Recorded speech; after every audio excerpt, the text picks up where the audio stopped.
Good morning, YouTube. They're here. My copies of President Hamilton have finally arrived. Let's go open them. I'm so excited. The book actually released 2 days early on the 4th of July, and people who bought it on Amazon have gotten their copies before I have, but finally I have all of mine. This is awesome. Let's see how it looks.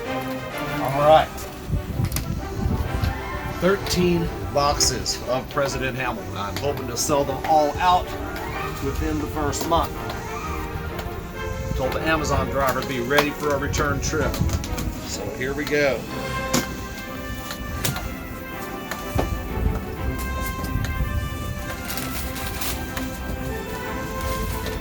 Look at there. Isn't that the most beautiful book you've ever seen?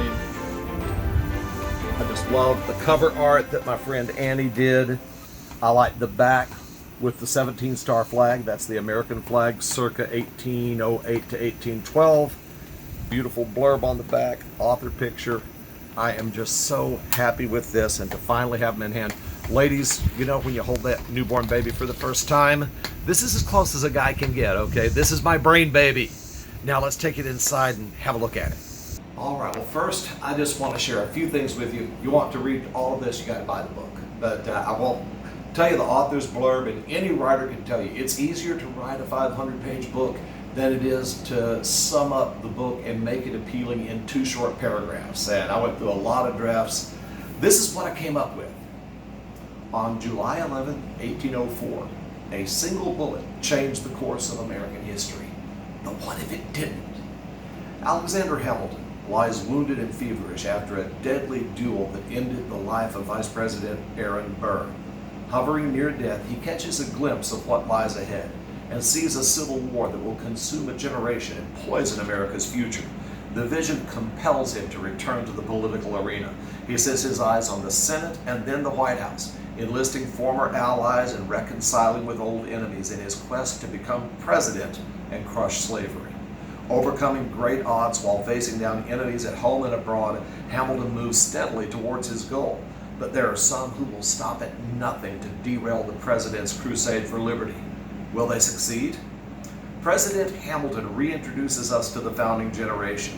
The brilliant, crafty Thomas Jefferson, the diminutive genius James Madison, professional curmudgeon John Adams, and it brings on the next generation of American leaders. Henry Clay, John C. Calhoun, John Quincy Adams, and Andrew Jackson in a lively epic of alternative history that begins with the famous duel at Weehawken and rewrites the history of the 19th century. Can Hamilton persuade the southern states to change their course? Can his powers of persuasion move the conscience of a nation? Can one man change history? Turn the page and find out. Now, I want to share one other thing. Nothing meant so much to me as getting the approval of some of Hamilton's living descendants, and this is just a note from Doug Hamilton, who is the 5 times great-grandson of Alexander Hamilton.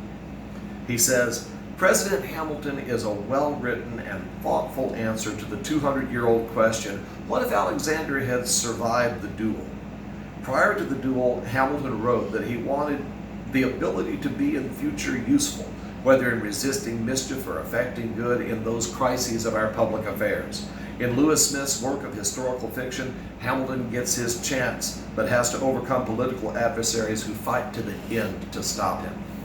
I'm so excited for this book, guys. So please, the link is down in my comments. Go ahead and order. And the most important thing you can do is share that link on all your social media, Facebook, Twitter, Instagram, wherever you hang out. Share the link to President Hamilton so we can reach as many people as possible.